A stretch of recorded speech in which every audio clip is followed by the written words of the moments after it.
Hello sa lahat ng nanonood ng Star ng Kusina!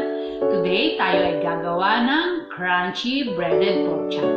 Isa na namang napakadali at napakasimpleng recipe. At yan ay papartiran po natin ng sweet and sour sauce. Pero bago yan, huwag niyo pong kalimutang mag-like at mag-follow sa ating Facebook page at mag-subscribe sa ating YouTube channel. So, if you're ready guys, ipapakita ko na sa inyo kung paano ito gawin. Let's go!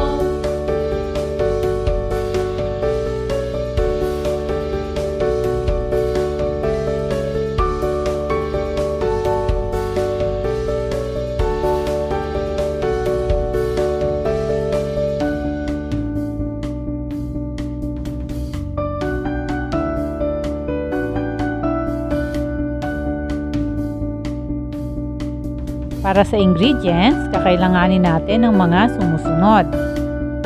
500 to 600 grams of pork kasim, 3 teaspoons granulated garlic powder, 1 teaspoon black pepper powder, 2 teaspoons rock salt. Para sa flour mixture, kakailanganin natin ng 1/2 cup all-purpose flour, 1/4 cup cornstarch, 2 teaspoons baking powder, 2 teaspoons garlic powder, 3/4 teaspoon black pepper powder, 1 large egg, 3/4 cup of milk, 3 cups breadcrumbs. Para naman sa sweet and sour sauce, 2 tablespoons ketchup, 1 cup water, 2 tablespoons vinegar, 4 teaspoons cornstarch, 3 tablespoons sugar, 1/4 teaspoon iodized salt, and cooking oil. Para sa procedure naman, ang una natin gagawin ay palalambutin natin itong pork kasim. Ang madalas na ginagamit sa pork chop ay ang pigi ng baboy. Pero personally, mas gusto kong gamitin ang pork kasim dahil mas malambot kumpara sa pigi. Ngayon ay palalambutin natin ang karne sa pamamagitan ng pagpukpok. Pwede tayong gumamit ng kahit anumang pamukpok na meron tayo. Kung meron kayong rolling pin, pwede nyo gamitin. Kung meron kayong bato, kagaya nito sa akin. Pero huwag kayong mag-alala dahil itong batong ito ay ginagamit namin sa almirez. O kaya naman, meron ding nabibili na martilyo na ginagamit talaga sa pagpapalambot ng pagkain. Pupukpukin lang natin ito hanggang sa lumambot yung meat fiber. Pero huwag niyong sosobra ng pupuk dahil madudurog din yung karne. Habang pinupukpuk natin ang karne ay lumalapad ito. Kaya kung gusto nyo, kung medyo nalalaparan kayo, pwede nyo itong hatiin sa dalawa.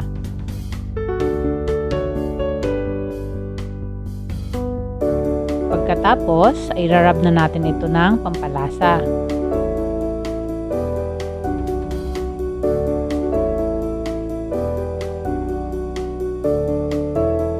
Lalagyan muna natin ito ng asin.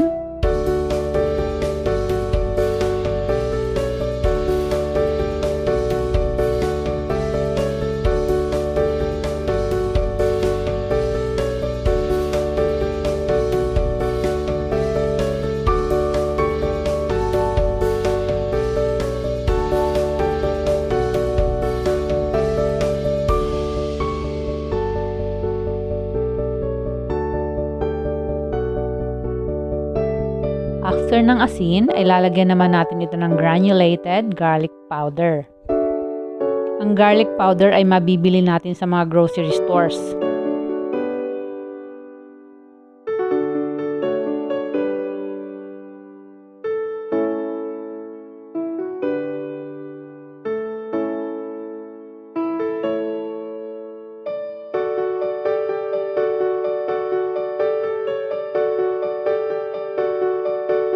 Next ay sprinkle naman natin ang black pepper powder.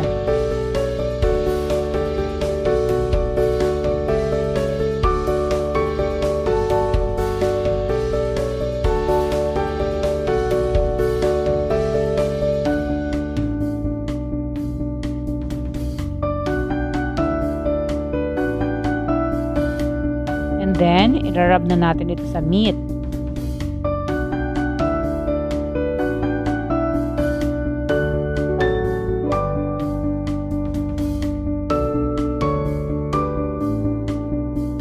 Ayan, ready na ang ating meat. Ang isusunod natin dito ay ihahanda na natin ang flour mixture. Combine 1/2 cup all-purpose flour, 1/4 cup cornstarch, 2 teaspoons garlic powder, 3/4 teaspoon black pepper powder, and 2 teaspoons baking powder. Okay, imimix lang natin ito and pagkatapos ay i-ready naman natin ang ating breadcrumbs.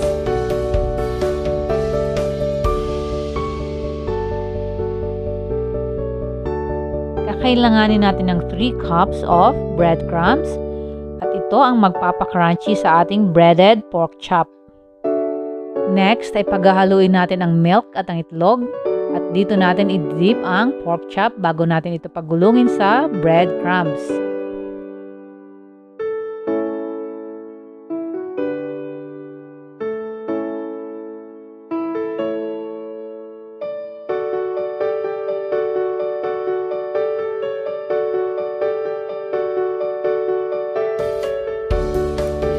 Ayan, ngayong handa na ang lahat ay i-coat na natin ang pork chop. I-coat muna natin ito ng flour.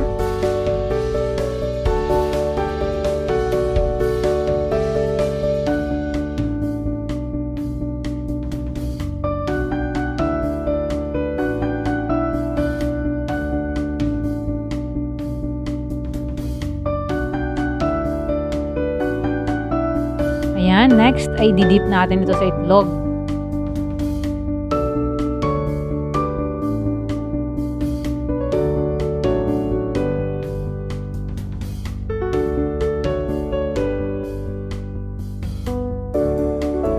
At pagkatapos ay coat natin ito ng breadcrumbs. Ang dali lang gawin, di ba?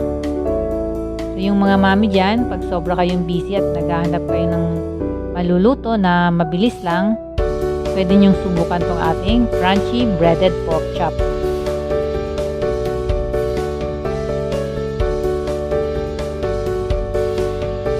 Okay, now na ready na ang ating pork chop, ay pwede na tayong magsimulang magprito.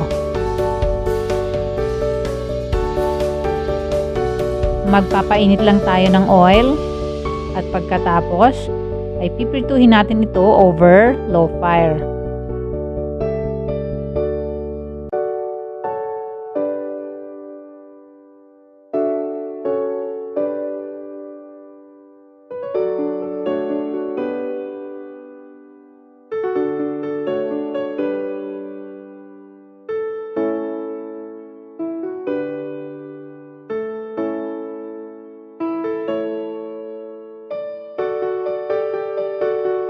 Lulutuin lang natin ito hanggang sa maging golden brown.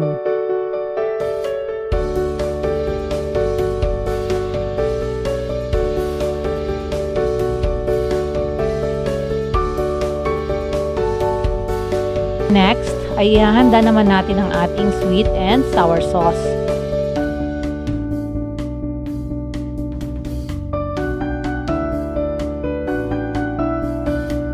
Paghahalu-haluin natin ang 1 cup of water,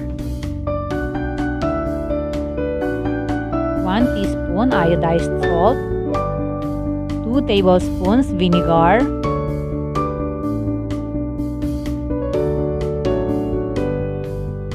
3 tablespoons sugar,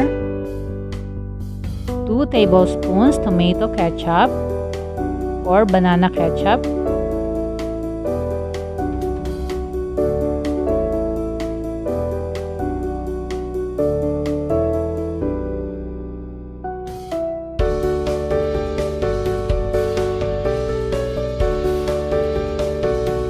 paghahalu-haluin lang natin ito and then aantayin natin kumulo. Once na kumukulo na, tutunawin natin yung cornstarch sa 2 tablespoons of water. And then, ihahalo natin sa sauce para mag-thicken.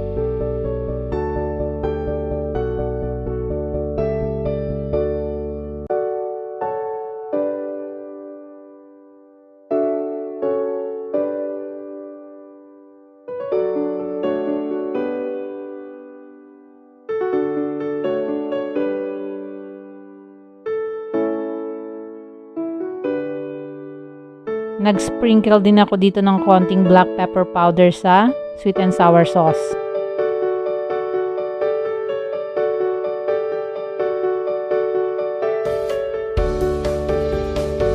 That's all for today, guys. Sana ay nagustuhan nyo at may natutunan kayo sa ibinahagi nating video ngayon. Huwag nyo rin po kalimutan na mag-like at mag-subscribe sa ating channel at mag-follow sa ating Facebook page at sa iba pa nating social media accounts. And please don't forget to share our video to others. Maraming salamat po sa lahat ng patuloy na sumusuporta at nanonood ng ating channel. Hanggang sa muli, guys. Bye-bye!